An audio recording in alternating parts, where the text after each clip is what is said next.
Welcome back to Footnotes Folly, and to Pericles, Prince of Tyre. I am Pemberton. This is part 5, the last, and everything the sea has taken it now gives back. Off Mytilene rides a ship of mourning. Pericles, told at Tarsus that his daughter is dead, has not spoken for 3 months, his hair and beard uncut, a man turned to grief itself. The governor Lysimachus, boarding to greet the strange vessel, thinks of the one person in his city who might reach such a man, and so, all unknowing, sends a daughter to heal her own father. The recognition that follows, wonder by wonder, question by cautious question, is in my judgment the most tender scene Shakespeare ever wrote. He hears the music of the spheres for it. And it is not yet the end, for Diana herself has one more mercy to command, at her temple in Ephesus. Let us finish it. Gower enters. Marina has escaped the brothel, so our story says, and has come by chance into an honest house. She sings like an immortal being, and she dances like a goddess to the songs that all admire. Learned scholars she leaves speechless, and with her needle she makes nature's own forms, bud, bird, branch, and berry. Her art is so close to nature that her stitched roses seem sisters to real roses, and her thread and silk are twins to the ruby cherry. She lacks no pupils of noble birth, who pour their generosity upon her, and what she earns she gives to the cursed bawd. Here we leave her, and turn our thoughts again to her father, whom we left at sea. There we lost sight of him, and from there, driven before the winds, he has arrived here, where his daughter lives. Imagine him now at anchor on this coast. The city was striving to keep Neptune's yearly feast. From there Lysimachus spies our Tyrian ship, its banners black, trimmed with rich expense, and hurries to it in his barge with eager speed. In your imagination, once more set your eyes on heavy-hearted Pericles. Think this is his ship. What can be shown in action shall be revealed, as far as it may. Please sit and listen. Here is the splendid cheek of the thing Shakespeare's theatre has resurrected. John Gower himself, dead some 2 centuries, to shepherd this old romance in archaic couplets. The story behind it is a Polonius of Tyre, beloved all through the Middle Ages. A mouldy tale, Ben Jonson sniffed. Yes, and the mouldy tale packed the house. Gower exits. On board Pericles' ship off Mytilene, a closed pavilion stands on deck, with a curtain before it. Pericles is inside, lying on a couch. A barge lies beside the Tyrian vessel. 2 sailors enter, one from the Tyrian ship and one from the barge. Helicanus joins them. To the sailor of Mytilene, "Where is Lord Helicanus?" He can answer you. "Oh, here he is. Sir, a barge has put off from Mytilene, and in it is Lysimachus, the governor, who asks to come aboard." "What is your will?" "Let him have what he asks." "Call up some gentlemen." "Ho, gentlemen." "My lord calls." 2 or 3 gentlemen enter. "Does your lordship call?" "Gentlemen, someone of worth wishes to come aboard." "I pray you greet them courteously." The gentleman and the 2 sailors go down and board the barge. From it enter Lysimachus and lords, with the gentleman and the 2 sailors. "Sir, this is the man who can answer anything you wish to know." "Hail, reverend sir." "May the gods preserve you."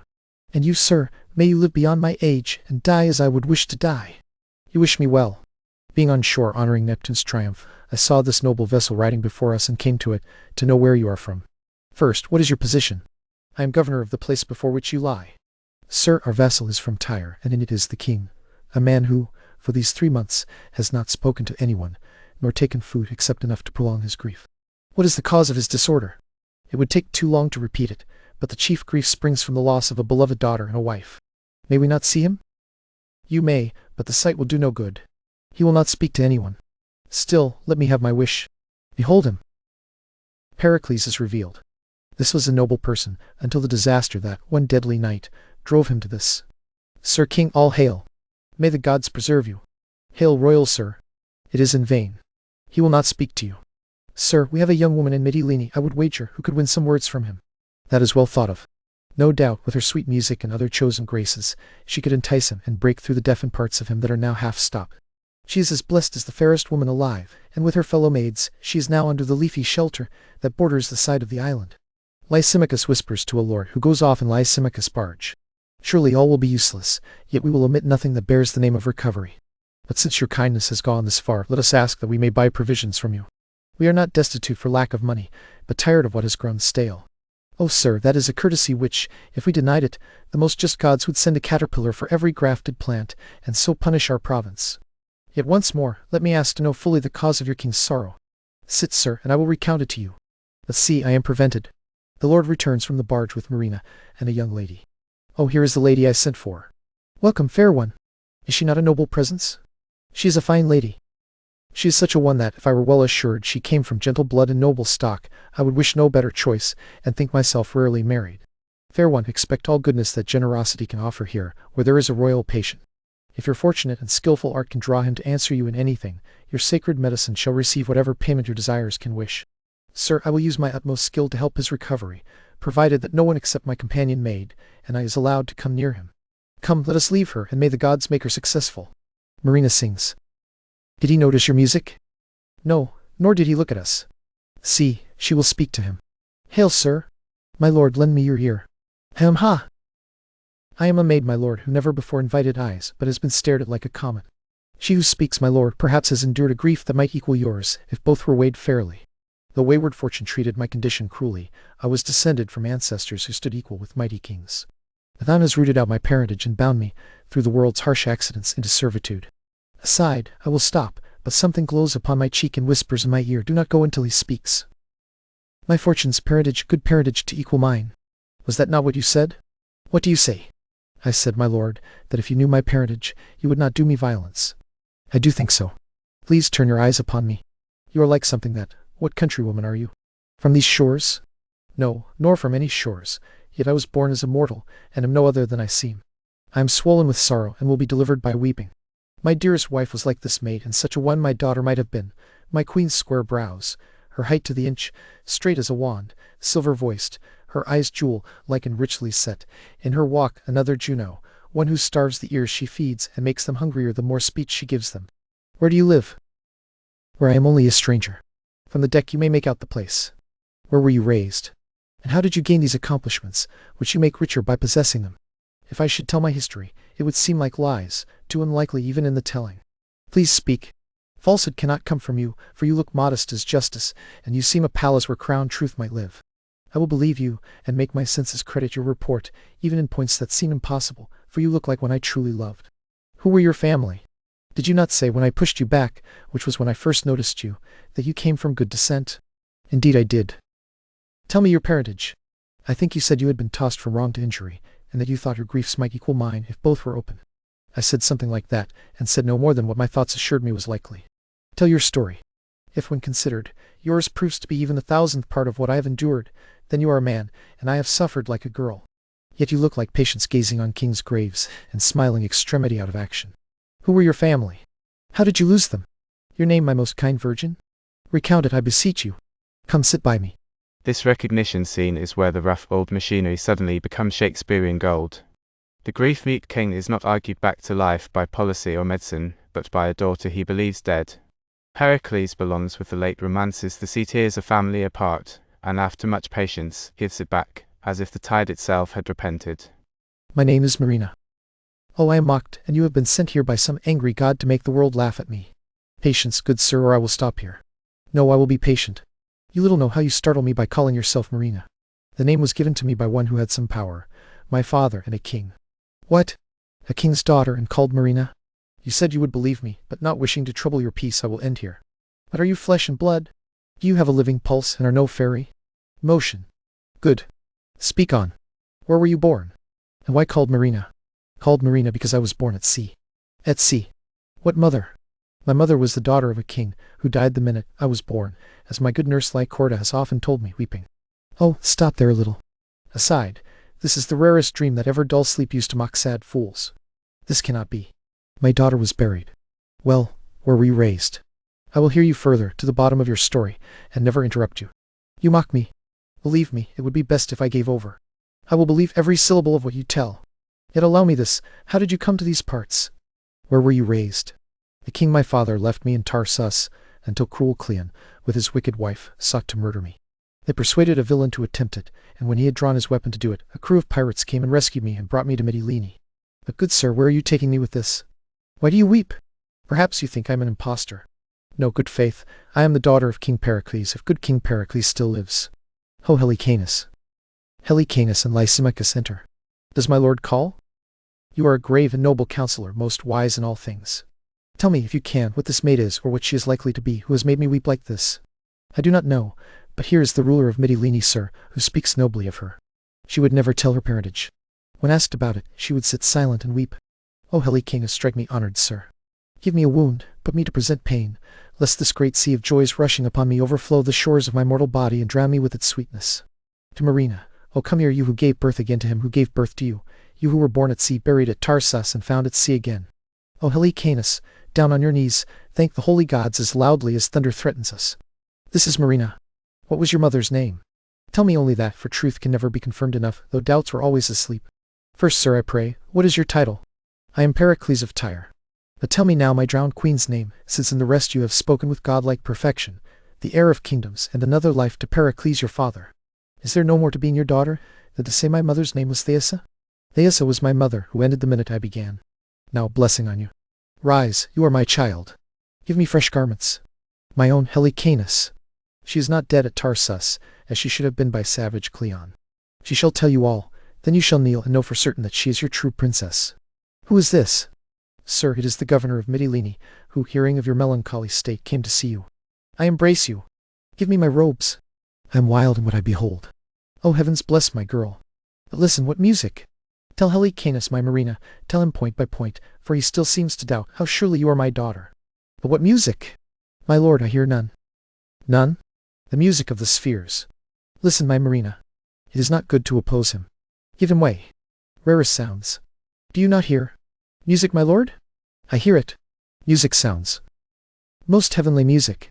It pinches me into listening, and heavy sleep hangs upon my eyes. Let me rest. Pericles sleeps. A pillow for his head. So leave him, all of you. Well, my companion friends, if this proves as I rightly believe, I will remember you well. All exit except Pericles. Diana appears to Pericles in a vision. My temple stands in Ephesus. Hasten there, and make sacrifice upon my altar. There, when my maiden priests are gathered together, before all the people, reveal how you lost your wife at sea. To mourn your sufferings, and your daughters, tell them again as truly as life. Either perform my command, or live in woe. Do it, and be happy by my silver bow. Awake, and tell your dream. Diana summoned sends us to Ephesus, where her great temple was counted among the 7 wonders. She is also a rare sight in Shakespeare, an Olympian appearing in person, beside Jupiter in Cymbeline. The goddess does not merely decorate the ending, she directs Pericles to the place where lost Thaisa has been living as her priestess. Diana disappears. Celestial Diane, silver goddess, I will obey you. Helicanus. Helicanus, Lysimachus, and Marina re-enter. Sir? My purpose was to go to Tarsus, there to strike the inhospitable Cleon, but I am bound for other service first. Turn our wind-filled sails toward Ephesus, soon I will tell you why. To Lysimachus, shall we refresh ourselves, sir, upon your shore, and give you gold for such provisions as our plans will need? Sir, with all my heart.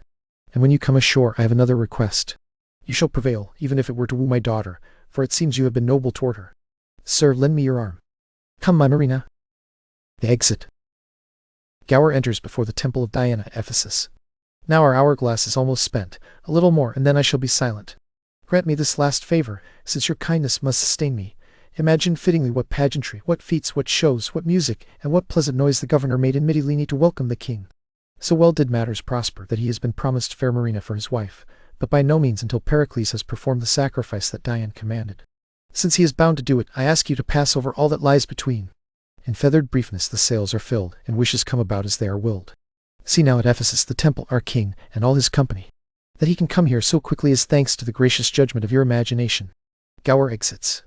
In the temple of Diana at Ephesus, Thaisa stands near the altar as high priestess. A number of virgins stand on either side. Saramon and other inhabitants of Ephesus attend. Pericles enters with his train, along with Lysimachus, Helicanus, Marina, and a lady. Hail, Diane! To carry out your just command, I here declare that I am the king of Tyre. Driven in fear from my own country, I married fair Thaisa at Pentapolis. At sea in childbirth she died, but gave birth to a girl named Marina, who, O goddess, still wears your silver livery. She was raised at Tarsus with Cleon, who, when she was 14, tried to murder her, but her better stars brought her to Mytilene. As I rode at anchor off that shore, her fortune brought the girl aboard my ship, where, by her own most clear memory, she made herself known as my daughter. That voice, that face! You are, O royal Pericles. Thaisa faints. What does the nun mean? She is dying. Help, gentlemen. Noble sir, if you have spoken truth at Diana's altar, this is your wife. Reverend apparition, no. I threw her overboard with these very arms. On this coast, I assure you. That is most certain. Look after the lady. Oh, she is only overcome with joy. Early one stormy morning this lady was cast upon this shore. I opened the coffin, found rich jewels there, restored her to life, and placed her here in Diana's temple. May we see them? Great sir, they shall be brought to you at my house where I invite you. Look, Thaisa has recovered. Oh, let me look. If he is not mine, my sacred vows will make my senses refuse any unlawful hearing and restrain them, in spite of what I see. Oh, my lord, are you not Pericles? You spoke like him, you look like him. Did you not name a tempest, a birth, and a death? The voice of dead Thaisa. I am the Thaisa, thought dead and drowned. Immortal Diane. Now I know you better. When we parted from Pentapolis in tears, the king my father gave you such a ring. She shows a ring. This one. No more, you gods. Your present kindness makes my past miseries seem like sport. You would do well to let me touch her lips, melt away, and be seen no more. Oh, come, be buried a second time within these arms. My heart leaps to go into my mother's embrace. Marina kneels to Thaisa. Look who kneels here. Flesh of your flesh, Thaisa, the burden you bore at sea, called Marina because she was delivered there. Blessed child, and my own. Hail, madam, and my queen. I do not know you. You have heard me say that when I fled from Tyre, I left behind an aged deputy. Can you remember what I called the man? I have named him often. It was Helicanus then. Still more proof. Embrace him, dear Thaisa. This is he. Now I long to hear how you were found, how you could have been preserved, and whom I must thank, besides the gods, for this great miracle. Lord Saruman, my lord. This is the man through whom the gods have shown their power. He can explain everything to you from first to last.